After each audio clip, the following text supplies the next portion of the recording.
这个高雄市政府交通局目前已经掌握到2月初4当天，至少有44个司机有载过这台邮轮的旅客，包括10个公车司机、甲34个客停车司机。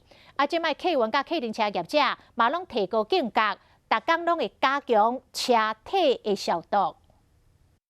公车椅啊、手环的所在、落车连卡片感应区、人客会摸到的所在，拢要详细消毒。装上来，你可以跟手做清洁。一听讲邮轮的人客有坐过高雄市公车了后，公车业者就算无确定敢有载过，嘛唔敢代意。高雄港比警车驾驶竟也是如临大顶。这里个人更冒泡的地方。 每早晚一抓落像安尼，塔门拍开，椅啊、门背拢详细消毒。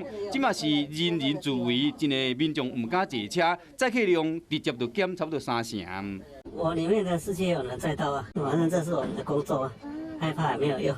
气温遮紧张，拢是因为高雄市交通局目前掌握2月初4迄一天，至少10位公车司机、34个计程车运将有载过落船的游客，目前要你继续追查其他的名单。那个人车行它是比较是属于个人的部分，那现在这个部分现在透过那个现场港务公司的监视器在找相关的车辆。 为是特单号第2月初4迄一天落船的游客，到底接触过偌济人？目前要继续去追查，嘛有可能未来会发出热点的简讯。不过，疾管单位呼吁讲，捌载过客运将，会使主动联系疾管单位，协助防疫的工作更较顺利。